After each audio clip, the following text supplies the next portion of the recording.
Hey, what's up guys, TechTine here and I am back again with a brand new video. So before I begin, I really want to express my appreciation for all my viewers, my subscribers. I really do greatly appreciate you all.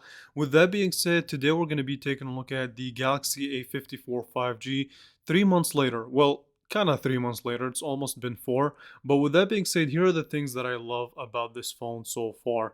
And I will be making kind of a devil advocates video where I talk about things I don't like about this phone 3 months later. So let's talk about the things that I like. First of all, the design aspect of this phone is kind of a subjective topic, but here's what I like about it. One, it's a very shiny phone, and while it does catch fingerprints, it does give you kind of a more premium look than previous A50 lineup generations, right? So it kind of blends with the Galaxy S lineup from Samsung's flagship. On the back, you do also get a triple camera setup with a LED flash, which we will definitely talk about a little bit more.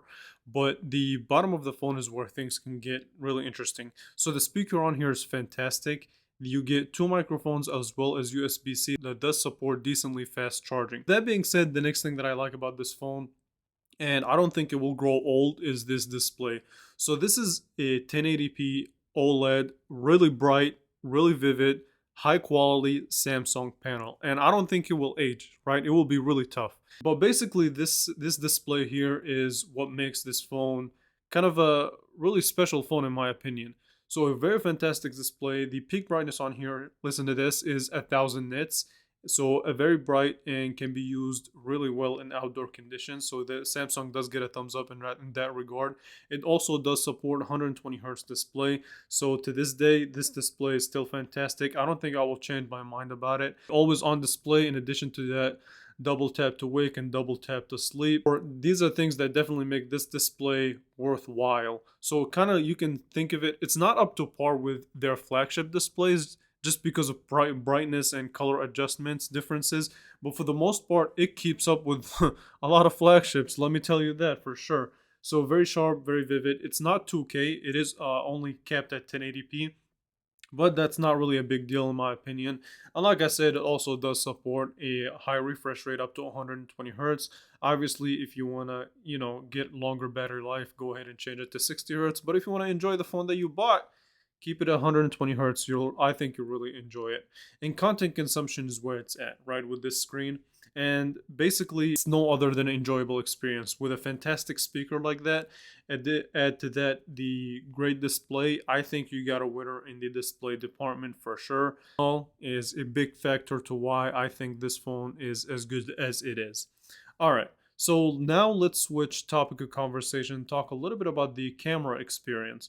Now the camera on here, you get a triple camera setup, you get a 50 megapixel main sensor, you get an ultra wide as well as kind of a depth sensor to help with bokeh effects and things in that nature. But basically the camera on here does what it's supposed to very well. I really still enjoy the experience with this camera.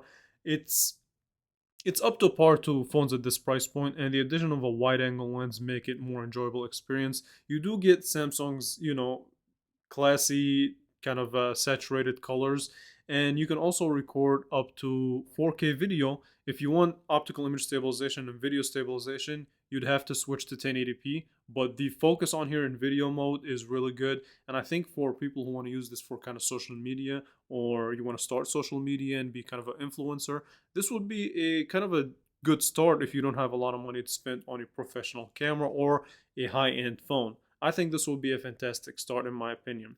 All right, so again, let's switch topic of conversation and talk about the other thing that I like about this phone, which is the performance. The thing about the performance I love 3 months later, but I'm gonna save that for the things that I don't like about the Samsung Galaxy A54.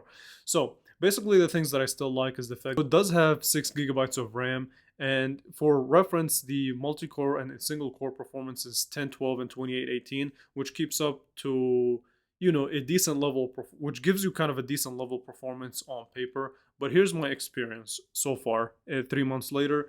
And as far as opening up apps and flipping between a multitasking and things of that nature, it's still really fast, and that's thanks to all two things. One, the 120 hertz display. The other thing is the 8-core processor that still keeps up in the performance aspect of this phone. All right.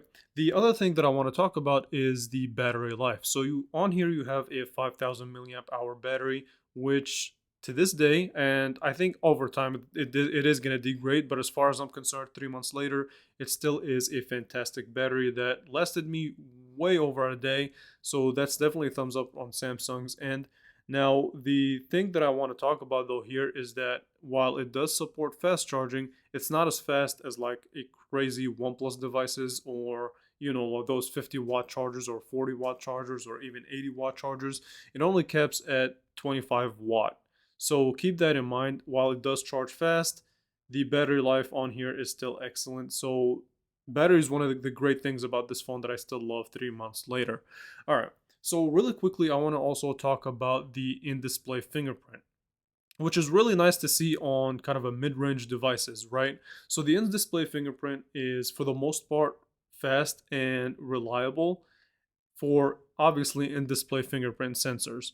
So does the job, does it well. Again, the on and off display, the double tap to wake, double tap to sleep is also something that I really kind of miss in other devices that don't have it.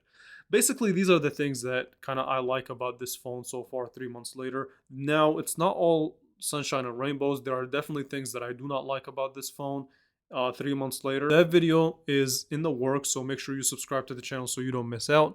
But let me know from if you have the A54, let me know what you guys think of this phone after a certain time of having it. So do you like it? Do you hate it? What do you like about it? What do you not like about it? Let me know in the comments. It's always open for you guys to have a discussion.